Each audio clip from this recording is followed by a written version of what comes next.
جی ہاں ناظرین، drama serial احسان فراموش کی نیکسٹ آنے والی ایپیسوڈ میں آپ دیکھیں گے جیسے ہی فلک گھر واپس آئے گی تو کبیر تو تیار بیٹھا ہوا ہوگا اسے ذلیل کرنے کے لیے اور کہے گا کہ تم نے میری اس گھر میں 2 کوڑی کی عزت کر کے رکھ دی ہے، جس پر فلک کہے گی کیوں اب ایسا کیا ہو گیا، جس پر کہے گا کبیر کہ تم جانتی ہو نا کہ یہ بات بھائی اور بھابھی کو بھی پتہ چل گئی ہے کہ تم میری اجازت کے بغیر گئی ہو، وہ کیا سوچیں گے کہ کیا عزت ہے میری تمہاری نظر میں، جس پر کہے گی فلک یہ عزت کی باتیں تم جیسے لوگوں کے منہ سے اچھی نہیں لگتی، اور عالیہ بھابھی بھی تو کتنی بار جاتی ہے تو کیر بھائی کو یہ کہنا ہرگز بھی زیب نہیں دیتا، جس پر کہے گا کبیر کے خبردار جو تم نے توقیر بھائی سے کوئی بھی بدتمیزی کرنے کی کوشش کی، جس پر کہے گی فلک مجھے کسی سے بدتمیزی کرنے کی کوشش کرنے کی ضرورت بھی نہیں ہے، ہاں اگر تم مجھ پر پابندیاں لگاؤ گے تو مجھے یہ بات بالکل سمجھ نہیں آئے گی اور میں یہاں سے ہمیشہ کے لیے چلی جاؤں گی، جس پر کبیر کہے گا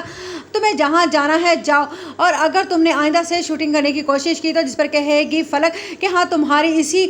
دباؤ کی وجہ سے میں وہاں پر اچھے سے شوٹ بھی نہیں کر سکی، جس پر کہے گا کبیر میں نے تمہیں منع کیا تھا نا شوٹ کرنے سے، اس کے باوجود تم نے اپنی منمانی کی، جس پر فلک کہے گی ہاں یہاں پر بیٹھ کر تم مجھ پر حکم چلاؤ گے، اور کیا تم سمجھ رہے تھے کہ میں وہاں پر تمہاری حکم کو ماننے کے لیے گئی تھی، جب میں نے تمہاری بات کو یہاں اہمیت نہیں دی تو تم کیا سمجھتے ہو کہ شہر سے باہر ملک سے باہر جا کر بھی میں تمہاری باتوں کو اہمیت دوں گی۔ ادھر بہت ہی زیادہ نوال پریشان ہو رہی ہوگی کیونکہ نوال کا تو برین واش کرنے میں فلک کامیاب ہو ہی گئی ہے، اس نے تو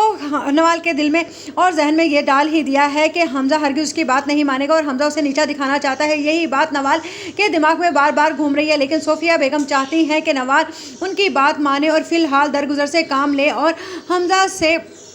سوری کر کے اس سے شادی کے لیے حامی بھر لے، کیونکہ ادھر بھی نوال بھی اڑ گئی ہے کہ وہ اب حمزہ سے شادی کرنا ہی نہیں چاہتی ہے۔ جب یہ بات فلک کو پتہ چلے گی کہ دونوں آمنے سامنے کھڑے ہو گئے ہیں اور وہ اپنے مقصد میں کامیاب ہو گئی ہے تو وہ جائے گی حمزہ کے پاس اور کہے گی میں نے تو بہت کوشش کی تھی فلک کو نوال کو سمجھانے کی، لیکن نوال آپی تو کچھ سمجھنا ہی نہیں چاہتی ہے، نوال نے تو اپنا رو رو کر برا حال کر لیا ہے۔